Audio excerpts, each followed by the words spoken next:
What's going on, Paisanos? V here, coming at you guys, well, with another market watch today. Hey, do you want to get one of these free deck boxes? This is SmartTCG's brand new deck box. This is going to be releasing tomorrow on smarttcg.com. But if you want to win one of these today, I'm going to be giving these away in every video, by the way. And if you want to win one of these today, all you have to do is comment down below on this video. That's it. That's all you got to do. Comment down below. I pick one of your comments. You got to be from the United States, okay? And you get one of these brand new SmartTCG deck boxes. Didn't even hit the streets yet. And you can have your opportunity to win yourself one of these. I also have, hold on one second. I also have the side one as well. Where's the front of it? There it is. I also have one of these as well. Once again, for this video, I'll give out this one. My next video, I'll give out this one. And basically, on every video, I'm giving away a free deck box, brand new, by smarttcg.com. And you want to go ahead and grab yours, all you have to do is go to the website, check it out right over here, smarttcg.com. I have the links down below in the description. Got a promo code to save you some money, and you go ahead and buy some OPI deck box, NFC, the Bistio Bella NFC Smart Metal Field Center. They also have a combo deal going on, so they got a lot of cool stuff going on. The new deck boxes do drop tomorrow. If you want them, once again, like I said, smarttcg.com. If you want to go, use my promo code in case you want to go ahead and save yourself some money. That's simple. Listen, let's talk about the market, because Guiding Gwem, that G and Q get me every time. Guiding Gwem, the Virtuous Starlight Rare, has pretty much been going down in value. We knew this was going to happen, though. We said, hey, listen, a $700 Starlight Rare debuting as a core card in the main deck? No shot. And of course it's still going down. If you look at the past month, it's fighting to even stabilize.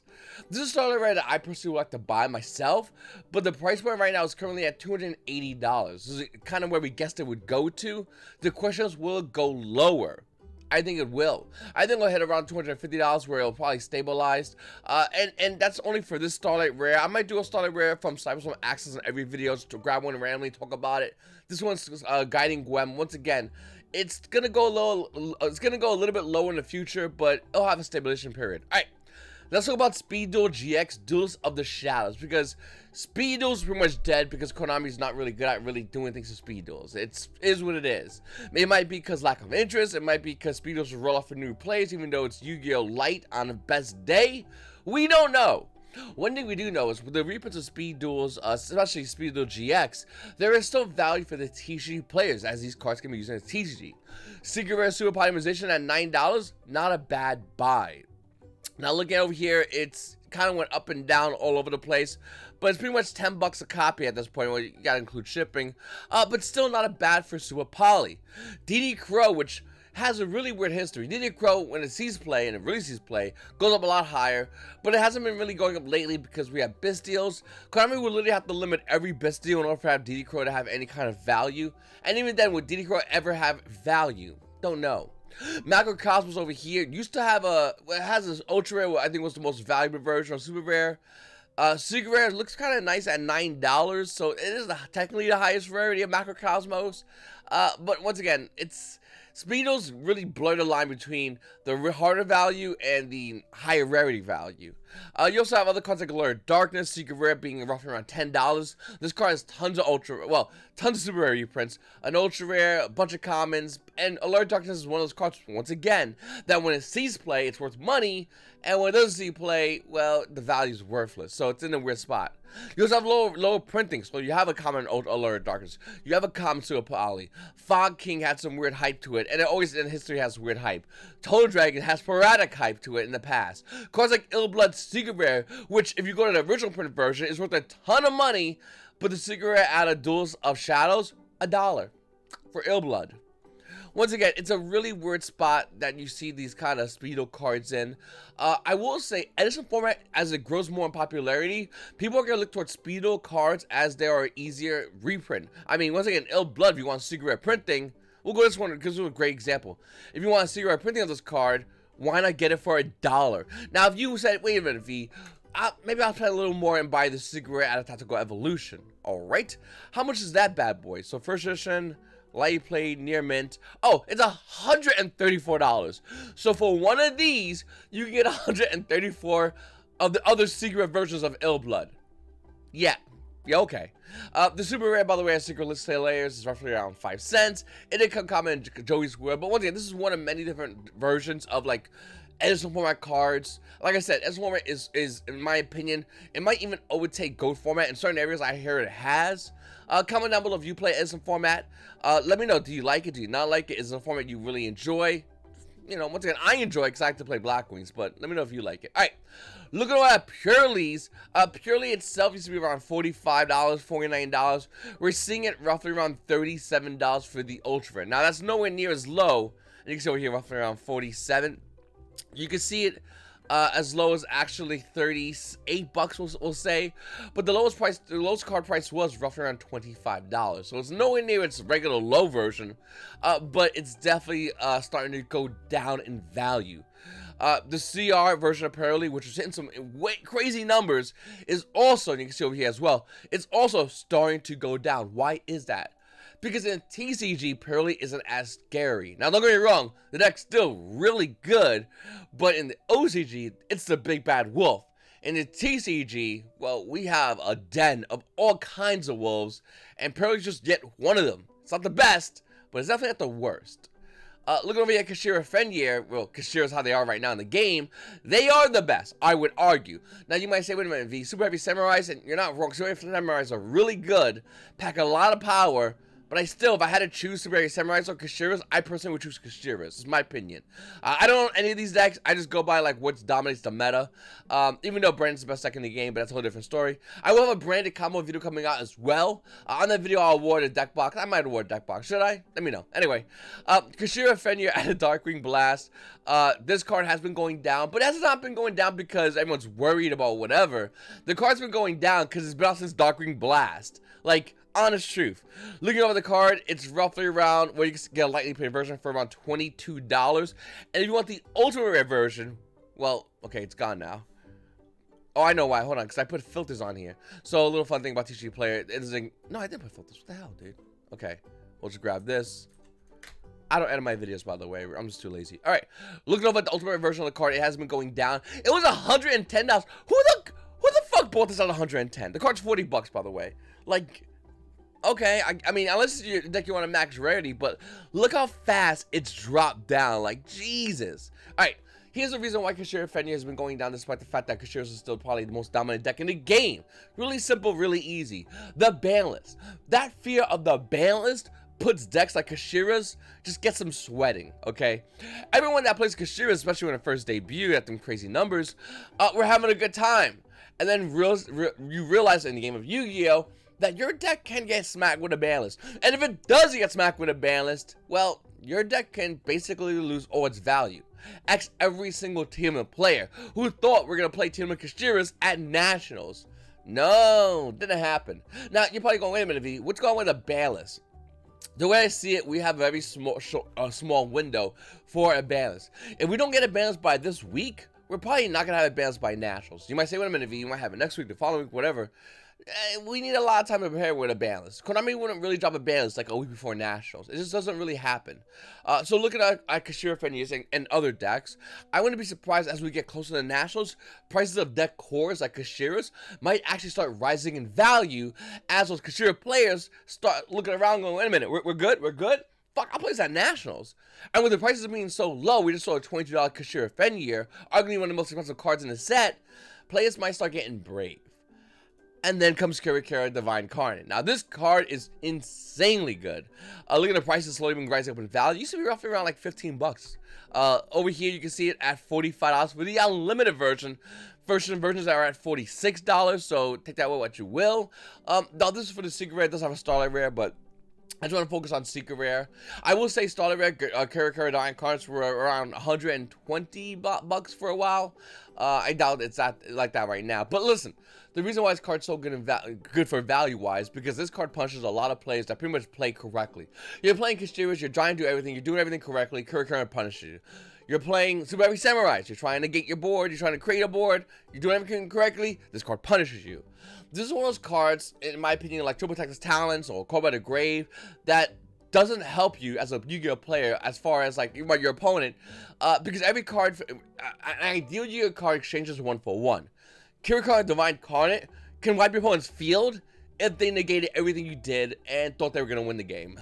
The card's really good, obviously. It does see a lot of play in the side deck, but it's not seeing play in everyone's deck. And I don't think it's because it's worth $45 is the reason why. The reason why this card doesn't see play is because we have a card like Dark Rule No More. Had Dark Rule No More got hit by a ban list, theoretically, Kirikara Divine Card might be a must-have card. I think that's the exchange. Every time you look at a deck list, especially in the side deck where this card pretty much sleeps now, every time you look at a side deck, what we see is, instead of playing Dark Ruler, someone might play Kirikara. But realistically, I like Dark Ruler. I think it's better right now. If it gets banned, we might talk about Kirikara being the replacement.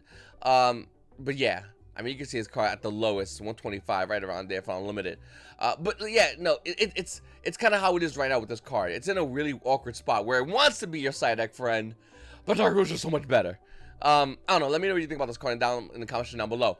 Labyrinth, though, are dirt cheap. I mean, okay, we can talk about the CRs. CRs are worth some money, sure. I would argue even the CRs are dirt cheap, but Labyrinth is on sale right now. I love how much people are disrespecting Labyrinth. This deck always grabs players and says, oh, it's turn 3 and you're still here? Alright, cool. The game's over. Like, that's how this deck operates. This deck operates on you not knowing what it does, but also operates on you ideally thinking you're going to play more turns, thinking everything's going to be the same. Not with a trap deck. Decks that main traps, decks that run traps, want to grab you and give you the illusion that you're still good to go in turn 3, 4, 5. But when realistically, the deck's been building the entire time. It's abusing the fact that you think that you're going to be able to win the game. Ultimately, what I'm trying to say is Labyrinth is one of those decks that's catching people looking every single time. The deck is dirt cheap enough that I might even consider picking up a deck core of Labyrinth, because why not? The deck is insanely inexpensive right now, and it's a really good deck still in the game. Comment down below if you play this deck, and if you are, how free are your wins? Probably really free. Alright, looking at Visa Star Frost, these are high prices. These really remind me of like the Red Eyes cards or the Odd Eyes cards, where those players, they know they're not going to win. They, in their heart and soul, they're like, I'm not going to win. But like to you, they'll go, oh my god, what's this new from the blank Red Eyes, Odd Eyes card comes out? I'm shitting down kids' throats. It's just a matter of time. I have deck max rarity because I make bad decisions with my financial choices. And you look at them and you're like, I just don't have the heart to tell you that you're going to get fucked up at locals. I don't have the heart to tell you. I'm not going to tell you. You know what? Good for you. That to me is Visa Star for us. Where like it has all these cards, but who the hell is actually playing this card? Honest truth. I might get a lot of hate in the comments, but dead serious. Like look at the regional deck topping list. I just don't see this card seeing any kind of play. With that said, the value is up around 30 bucks. Ultra rare is like 32 bucks too. So they're almost near value for the harder get ultra rare and the secret rare. And I mean that's cool and all, but seriously, where the value makes no sense to me. And then we have other cards that doesn't really make any sense, but okay. I'm not talking about Goro, Turtle of Illusion, that just came up when you type in Illusion of Chaos. But Illusion of Chaos, another card that has a price listing of roughly around $29. If you have this card, sell this card. It is going to be getting a reprint in the Megatons coming this August. This is going to get a reprint. The value is going to go down. Sell this card. That's it. I mean, unless you play a deck that runs Illusion of Chaos, and if you do, cool. Let me know if you went top of regionals and you play this card, because I'd love to see that deck list. But ultimately, Illusion of Chaos is one of those cards that's just going to get a reprint, and players that hold it somehow think that it's not, but it is. We know it is. So I just want to know what's going on with that. Like, sell this card if you have this. All right. Then we have Red Eyes Dark Dragoon. Now, I made a lot of fun of a lot of people talking about bad money decisions. I just bought this card. This is a bad money decision. I own a Starlight Red Eyes Dark Dragoon. This is a really bad money decision. But if you play branded, you play Dragoon. If you play Dragoon, why not max rarity it? Yeah, it costs a lot of money, but it's YuGiOh. It's full of bad money decisions. Why not just add one more right there? All right. This card has been slowly going down in value or stabilizing depending on how you want to look at it. It first spiked about 316. It's currently around 314. You can get it over here for 298.52. Listen. I'm not saying to buy this card or to not buy this card. In fact, I wouldn't be surprised if Konami did ban this card because it is a really good card.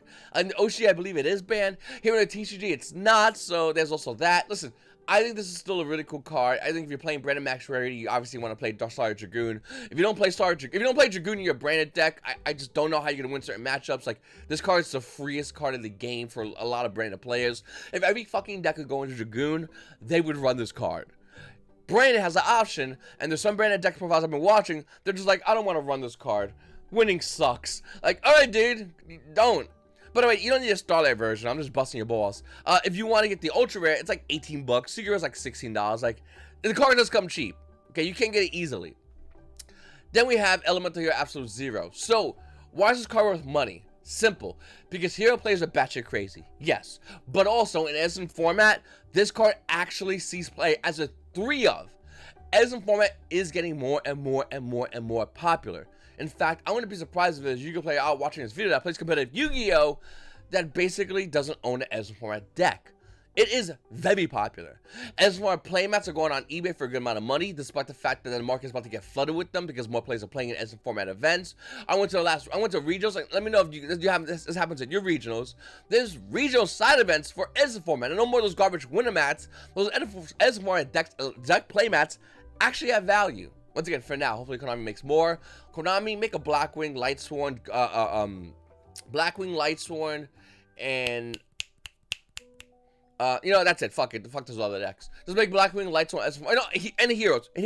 We'll do one for Heroes. Those people are batshit crazy. They will play top dollar.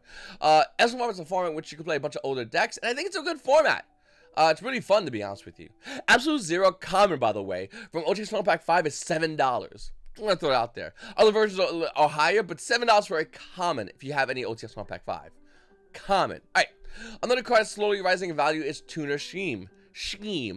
This card came out of Absolute Power Force and only an Absolute Power Force. The value of this card is about $3. I just bought 3 of these. Why? Because it's a pretty good card in Edison format. It says, activate only when a synchro monster is special summoned to your opponent's side of the field. Gain control over that bitch. When it is destroyed, it is removed from play. When it is removed from play, destroy this card. The card's really good. I don't know why it has a. I guess it is continuous. It feels like a weird kind of quip. But anyway, this card's really cool. I like this card a lot. I think it's really fun as a format. Good in the mirror match if you're playing Blackwings. Decent in a lot of other matchups. Definitely a side staple for sure. I think this is a really cool tech card. I'm starting to see more play in this format. Once again, it only has 1 printing, which means everyone's gonna buy this card. If you don't own it, kind of want to check this out. Really cool card. All right, Paisanos, listen. Like I said, smarttc.com. Links will be down below. Go check it out. It's a great website. I have a lot of cool stuff. And if you want to buy one of these, you're like, V, I just want to buy this straight. I want to buy like 5 of these. No big deal. Use my link down below. I have a promo code. I can even save yourself some money. This will be available starting tomorrow. Check it out. If you want to go ahead and buy some stuff today, like the Opie Slim deck box, limited run, by the way. This over here is a great deck box. I use the deck box. Actually, it's over there, but I was using it this past weekend. Excellent deck box as well, in case you want to grab this one. Once again, a lot of cool stuff here on this website. Make sure to check it out. It's your boy V, and you guys also have a great day.